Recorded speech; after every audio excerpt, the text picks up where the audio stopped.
Hello again to Mr. Mayor's Friday Book Chats. Recently, the library has gotten quite a few new books, so I'm going to highlight a couple of those ones for today. First one, this is one of my very favorite books that I've read in the last couple of years. It's called Moxie by Jennifer Mathieu, and it is just about one in particular, just a kick-butt girl. This is a girl that is going to high school in Texas, where the football team can do no wrong. And she thinks that the dress code is sexist. There's all kinds of harassment in the hallways and just guys making gross comments to her and her friends. And she's fed up with it because the school is not doing a whole lot. And she's going to take matters in her own hands because she finds out that her mom, who was growing up in the late 80s and the 90s, belonged to a punk rock band called the Riot Girls.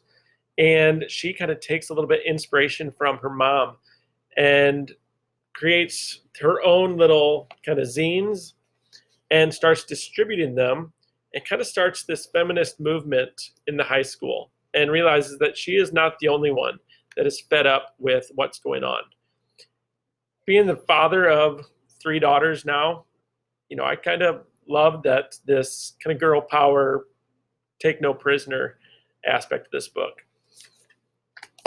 Next book I'm going to talk to you about is called Wild Bird, and this is by Wendelin von Draanen, who wrote the book Flipped that you may have read in middle school. This is much more kind of gritty. This is about a girl named Wren, and Wren is kind of gone down a rough path. She's started drinking, started doing drugs, started hanging out with a rough crowd, and her parents don't know what to do. Her parents ground her, but Wren just sneaks out. They try to, yell at her, but she just yells back. But one day they find out that there is this wilderness camp that they can send Wren to.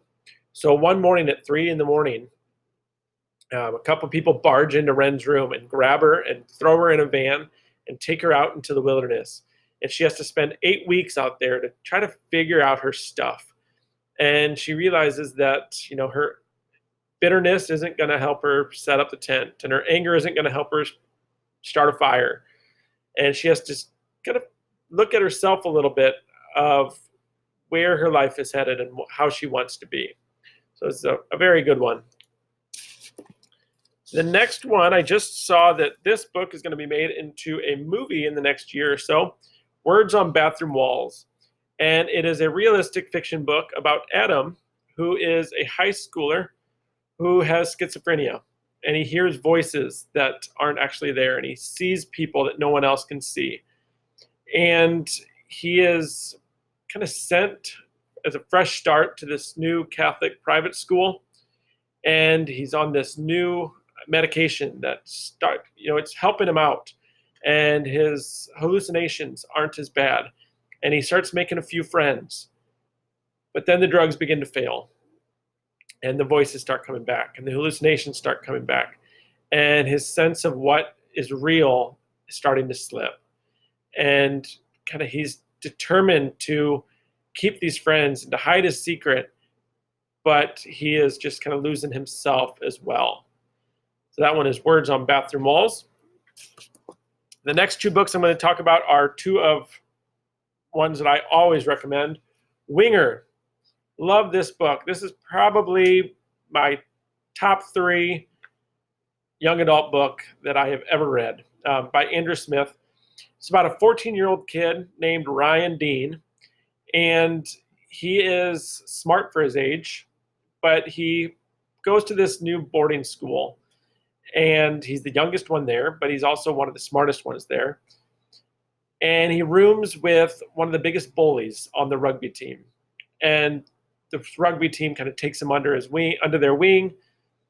And he's also in love with his best friend, Annie, who kind of thinks of him as just this little baby boy, that kind of little brother. But it just tells the story of the year at this new boarding school. He is hilarious. He's just trying to survive being the youngest kid at this school. And it's just told in such a way that you will be laughing and cringing and, just rooting for Ryan Dean. And then the last book I'm going to talk to you about is The Serpent King, and another one I can't recommend highly enough, by Jeff Zentner, one of my favorite authors.